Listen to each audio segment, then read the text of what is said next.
नमः शिवाय।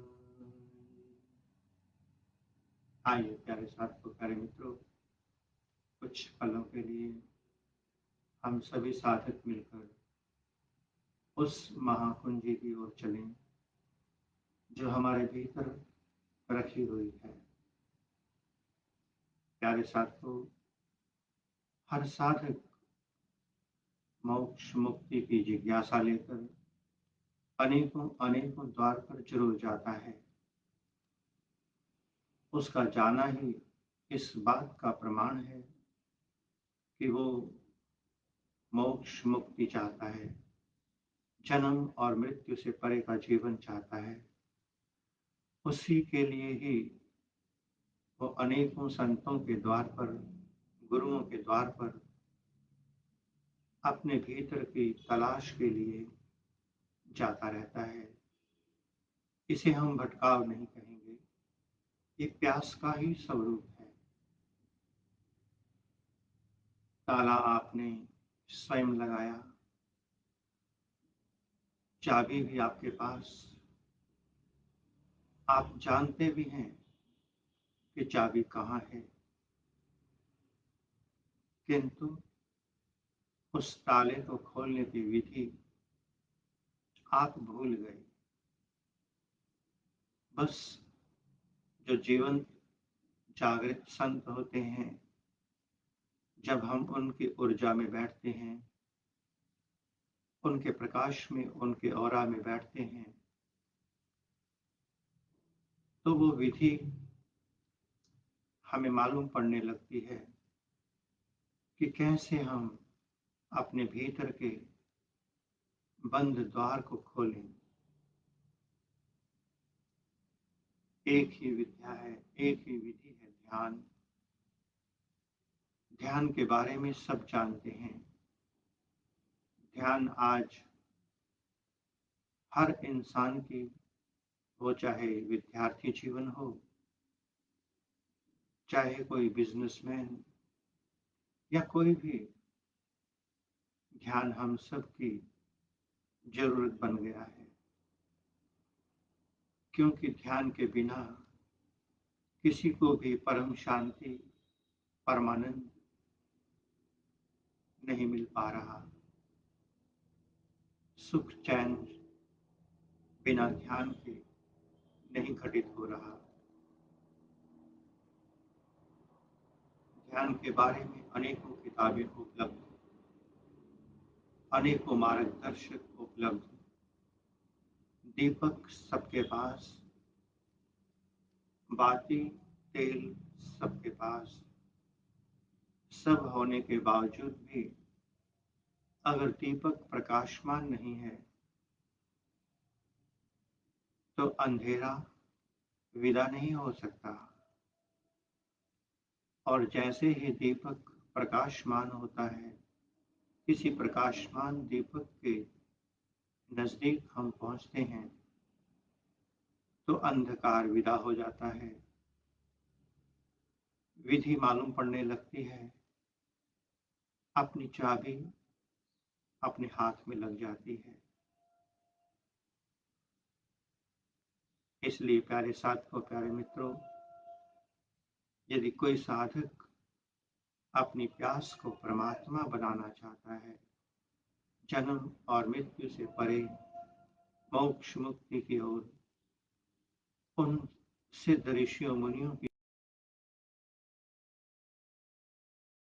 प्रकृति के सारे नियम बहुत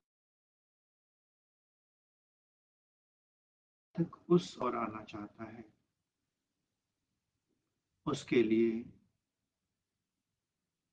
उसे किसी जीवंत मास्टर के साथ बैठकर उस जलती हुई अग्नि तेजोमय प्रकाश के सानिध्य में बैठकर ध्यान की धारा में उतरना होगा। जब हम सूर्य के सानिध्य में बैठते हैं तो हमें प्रकाश, उष्णता, उसके सारे गुण अनायास बिना प्रयास के ही मिलने लगते हैं। इसलिए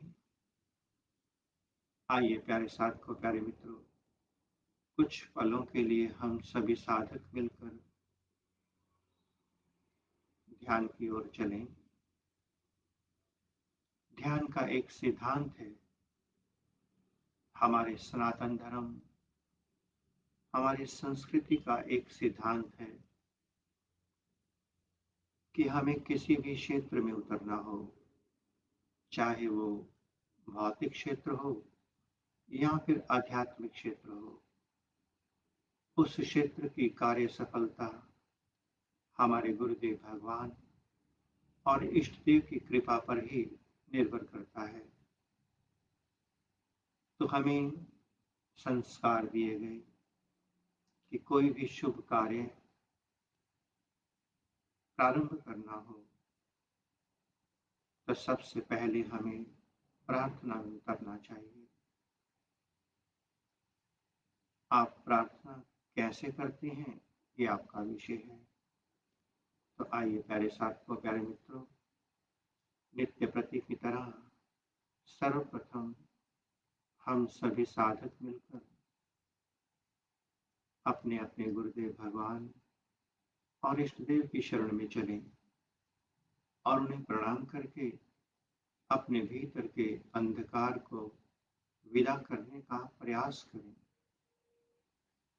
प्रार्थना आप अपने शब्दों से अपनी श्रद्धा अनुसार करना, कभी भी किसी के उधार शब्दों का इस्तेमाल नहीं करना।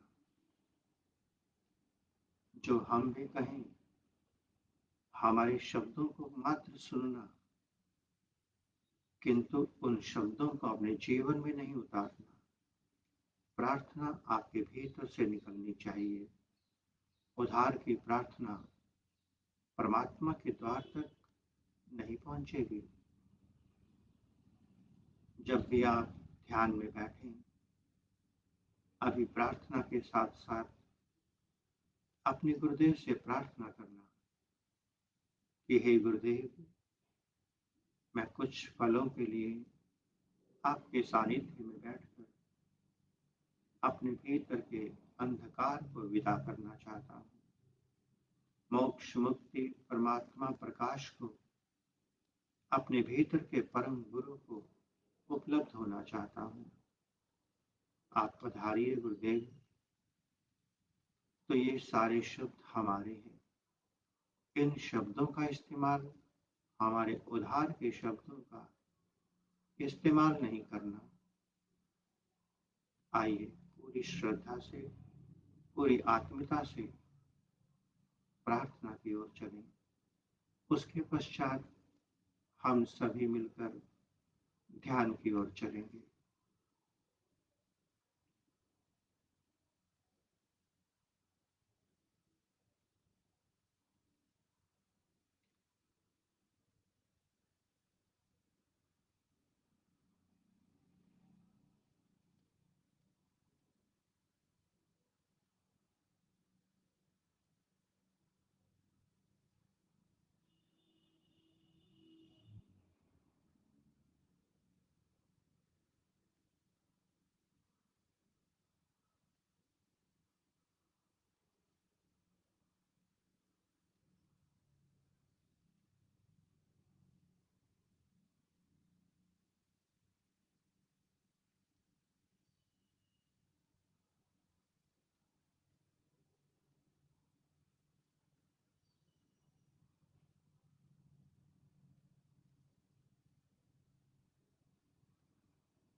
नमः शिवाय। ओम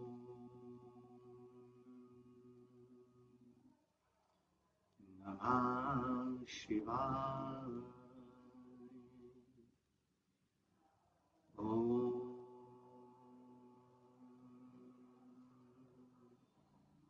नमः शिवाय। हे समस्त प्रियात्मा मित्रों, प्रभु प्रेमी, गुरु प्रेमी, ध्यान प्रेमी आत्माओं, आप सबके भीतर विराजमान अविनाशी अनंत परम गुरु परमात्मा के श्री चरणों में हिमालयन ऋषि का कोटि कोटि प्रणाम। आइए प्यारे साथियों, प्यारे मित्रों, हम सभी स्वयं के भीतर विराजमान परम गुरु परमात्मा की ओर चलें, सर्वात्मा की ओर चलें। ये ध्यान का मंदिर प्रेम का मंदिर है और इस प्रेम के मंदिर में आप केवल अकेले ही प्रवेश कर सकते हैं।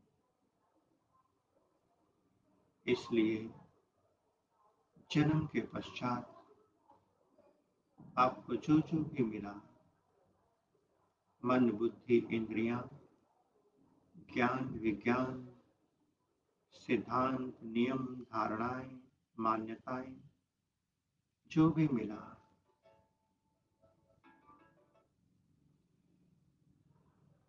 उन सब को थोड़ी देर के लिए अपने आप से अलग कर दें और एक नवजात शिशु की तरह निर्मल पावन पवित्र आत्मा होकर भीतर के ध्यान प्रेम मंदिर में प्रवेश करें।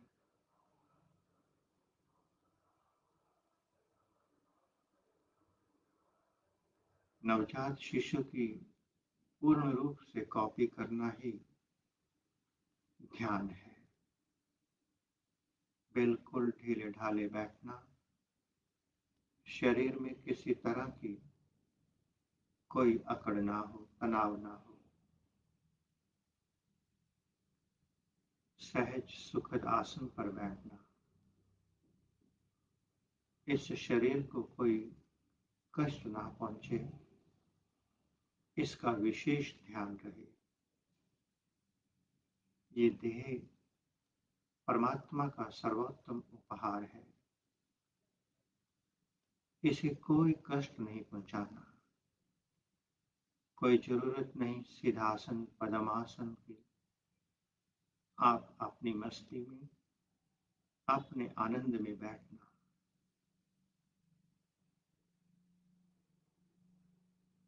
बाहर के जगत को देखना हो, बाहर के जगत में प्रगति करनी हो, बाहर के शिखर खड़े करने हो, तो सारी ऊर्जा शक्ति बाहर की ओर बहानी पड़ती है।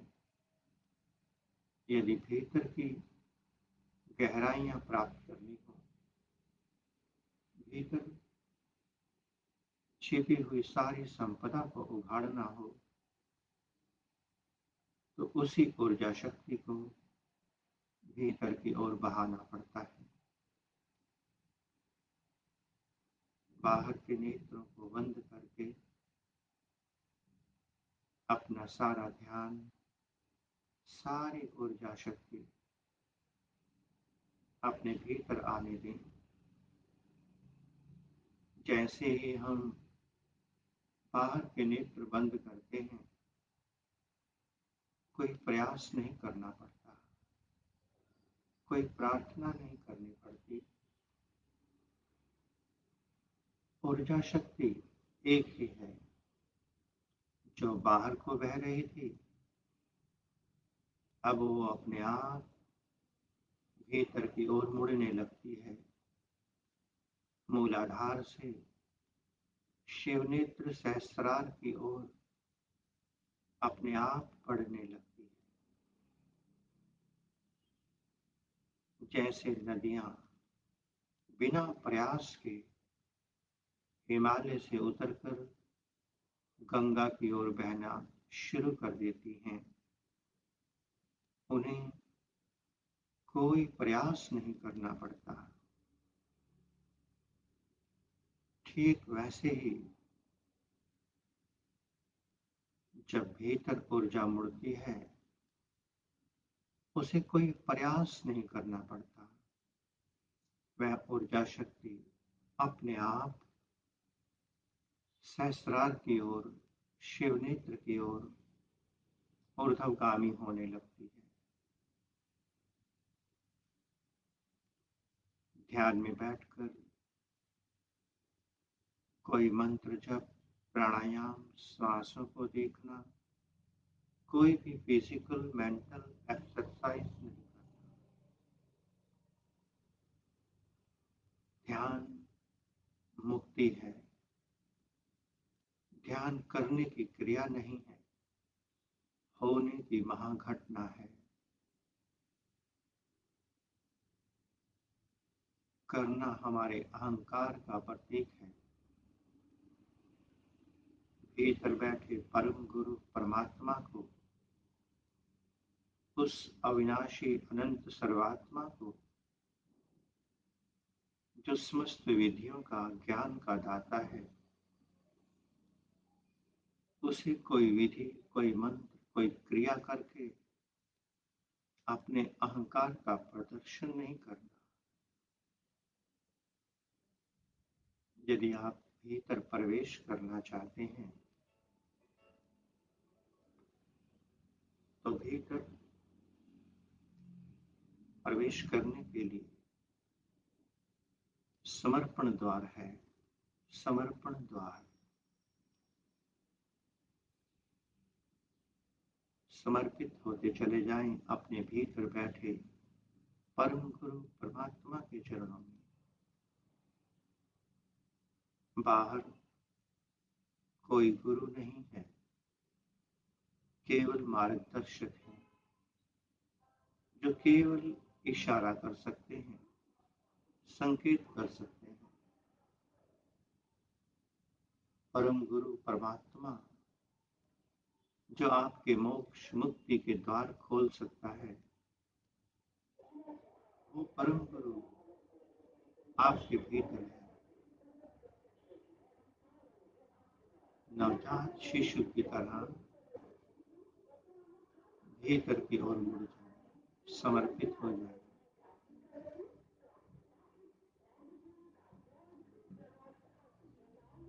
कोई प्रार्थना भी नहीं करना। एक नवजात शिशु की कॉपी। नवजात शिशु के पास कोई मन नहीं, कोई बुद्धि, कोई शब्द नहीं। प्रार्थना भी बुद्धि की देन है। भीतर कोई प्रार्थना, कोई प्रयास नहीं चलेगा। भीतर तो समर्पण, निष्कलंक, निष्काम, निर्मल समर्पण।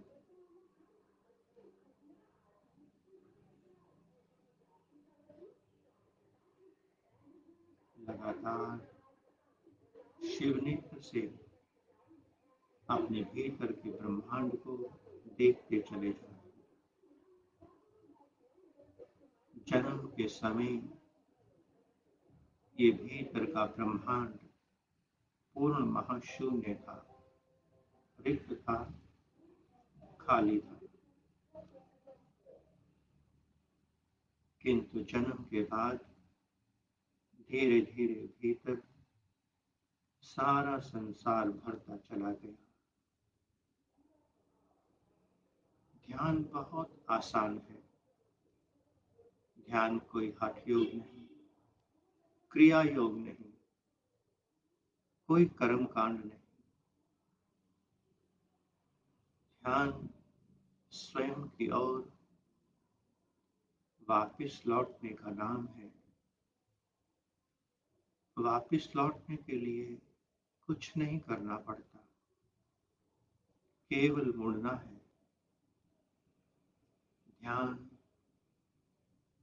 परमात्मा की अंतिम बंदगी है, जहां तुम अपने आप को अपने भीतर बैठे परम गुरु के चरणों में समर्पित कर देते हो। ध्यान कोई क्रिया योग नहीं, हठ योग नहीं, ध्यान तो प्रेम है। जहां भी प्रेम घटित होगा, वहां शरीर, मन, बुद्धि, कोई क्रिया, कुछ भी शेष नहीं बचेगा। लगातार अपने भीतर शिवनेत्र से देखते चले जाएं। देखना ही ध्यान है, स्वयं को देखना। भीतर का चक्षु, जिसे शिव नेत्र कहते हैं, बंद नहीं है, जन्म से ही खुला है। प्रभु ने हम सबको अपना स्वरूप बनाकर, त्रिनेत्रधारी बनाकर इस धरा पर उतारा। बाहर के जगत को देखने के लिए बाहर के नेत्र और भीतर के ब्रह्मांड को देखने के लिए भीतर का नेत्र प्रदान किया।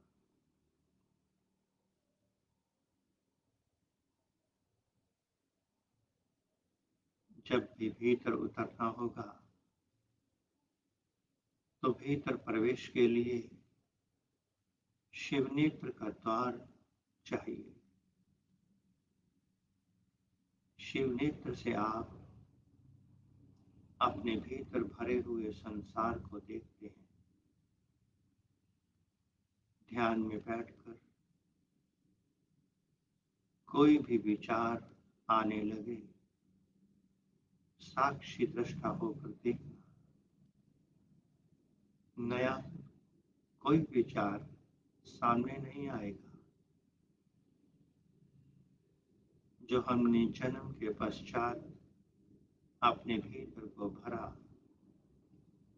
वही विचार, वही संकल्प, विकल्प, योजनाएं सामने आती रहेंगी।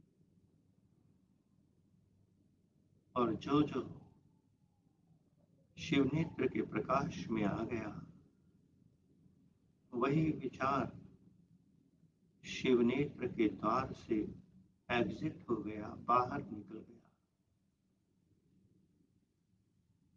धीरे धीरे सारे विचार विदा होते जाएंगे।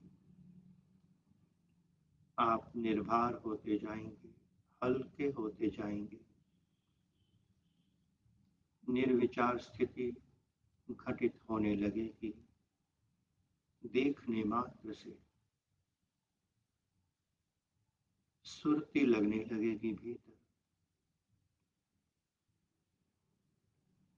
भीतर की ऊर्जा शिवनेत्र में रुकने लगेगी। यही शिवनेत्र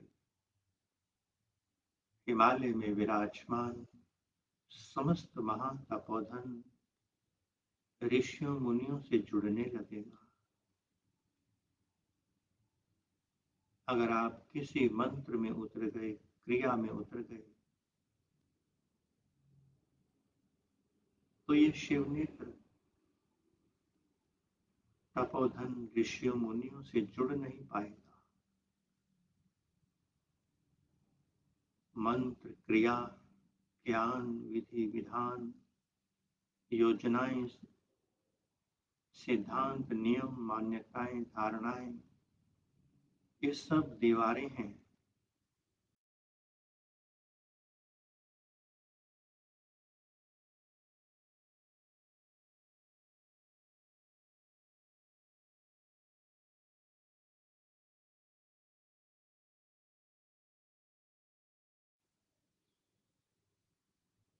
जैसे जैसे ध्यान गहरा होने लगेगा,